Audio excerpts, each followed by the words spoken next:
Fala galera do segundo ano, vamos começar mais uma videoaula. Essa videoaula é de Física B. Estamos na apostila 1 e eu trouxe aqui a resolução da aula 8, que foi a última videoaula que eu mandei para vocês. E agora a explicação também das aulas 9 e 10. Então nós vamos hoje da página 200 até a 205. E depois dessa aula eu preciso que vocês realizem os exercícios 1 e 2, as páginas 204 e 205.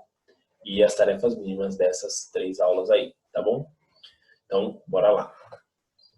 Pessoal, aqui é o primeiro exercício que fala, sobre ferro, bismuto, antimônio, prata. São algumas substâncias que, quando estão líquidos, em certas faixas de temperatura, apresentam um comportamento semelhante ao da água de 0 até 4 graus Celsius. Ou seja, ao serem aquecidos, são contraídos ao invés de dilatados.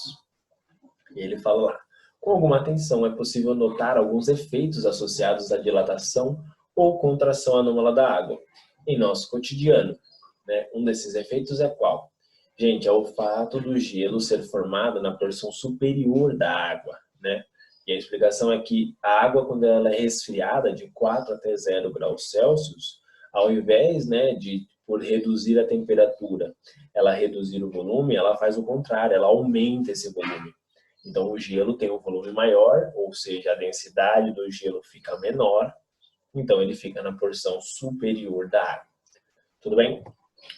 Aqui o exercício 2, ele fala, um gráfico aqui, que mostra o volume interno de um recipiente de vidro e o volume da água, de uma porção de água em função da temperatura. Aí ele vai considerar que 500 ml de água a 4 graus Celsius foram colocados no recipiente de vidro, também a 4 graus Celsius, de capacidade de 500 ml. Então, os dois estão em equilíbrio térmico. 500 ml lá, certinho, está até o topo. Aí, vamos lá.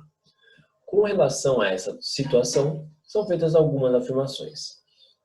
Se aquecermos o conjunto a 15 graus Celsius e 0,5 ml de água transbordar, a real dilatação da água é superior a 0,5 ml. Gente, aqui tome cuidado, porque muita gente pensa, não, se transbordou 0,5 ml é porque a variação da água foi exatamente o 0,5 ml. Mas olha só, no começo da afirmação, o que ele fala? Se aquecermos o conjunto, ou seja, ele também está esquentando o vidro. Então, o vidro vai aumentar o volume, a água vai aumentar o volume e ainda assim vai cair 0,5 ml para fora. Ou seja, ela aumentou junto com o vidro e depois mais meio. Ou seja, ela realmente dilatou mais do que o 0,5 para poder completar o que o vidro também dilatou. Então, a 1 está corretíssima. 2. Ao resfriar o conjunto a 0 graus Celsius, sobrará um espaço vazio entre o limite superior do recipiente e a superfície livre da água.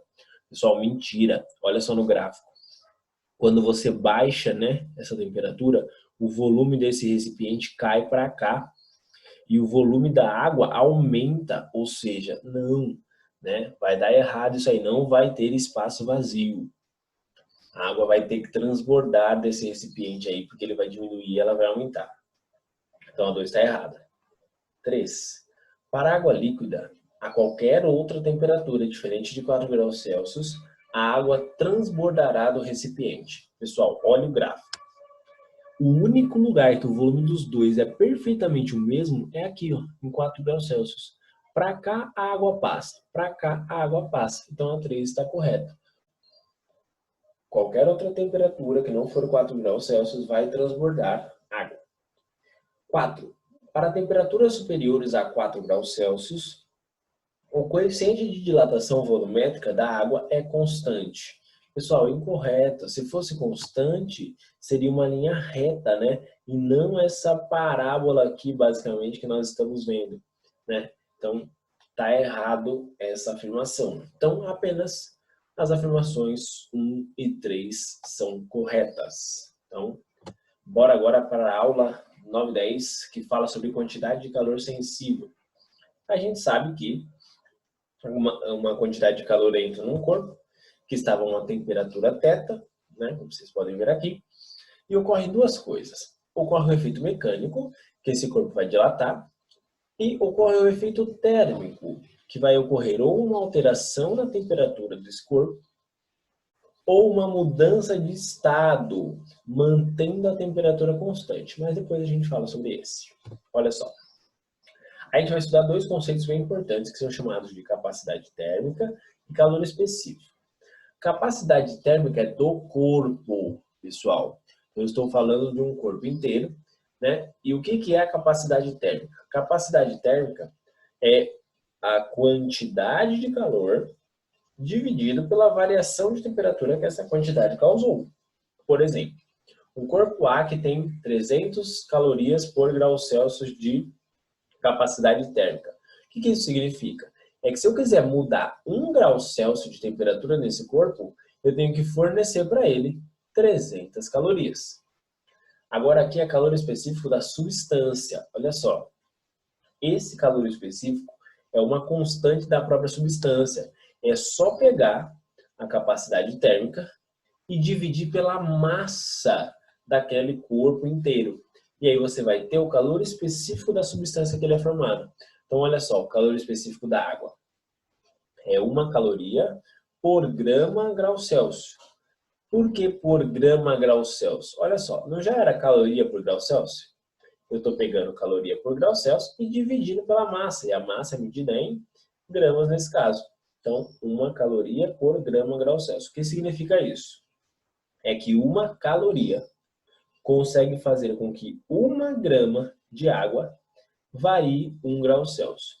Ah, professor, e se o calor específico fosse 10? É que aí eu preciso de 10 calorias para fazer com que 1 grama mude 1 grau Celsius. Tudo bem? Então, bora para a formulinha de quantidade de calor sensível. Pessoal, essa fórmula pode ser C vezes delta θ, ou seja, capacidade térmica vezes a variação da temperatura. Ou então eu posso pegar esse C aqui, ó, dá uma olhadinha aqui na nossa antiga fórmula. Como era C sobre M, era o calor específico da substância, eu passo o M para cá multiplicando. Então quem é o C? É MC. MCzinho no caso, né?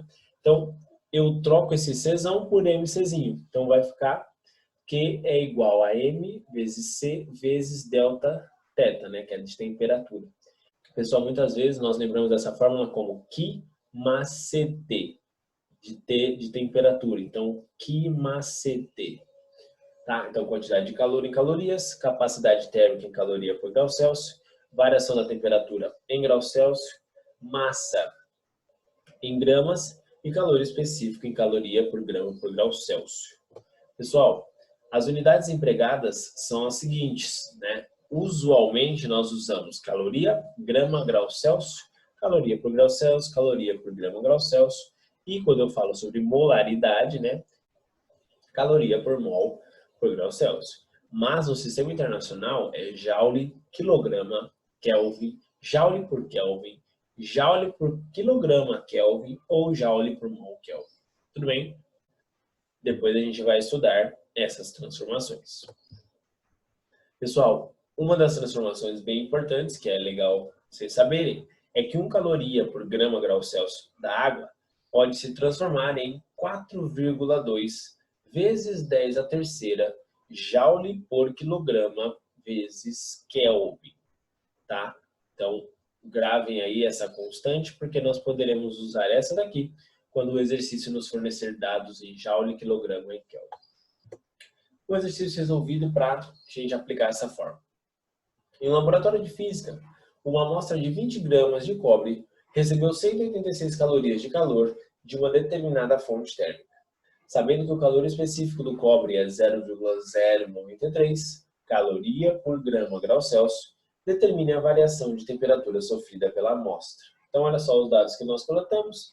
A massa é 20 gramas, a quantidade de calor são 186 calorias e o calor específico do cobre é 0,093 calorias por grama grau Celsius. Então, a gente vai usar na formulinha QMACT. Então, olha lá. O QMACT, eu vou trocar o Q por 186, o M por 20, o C por 0,093 e o ΔT, que é a variação da temperatura, é o que eu quero descobrir.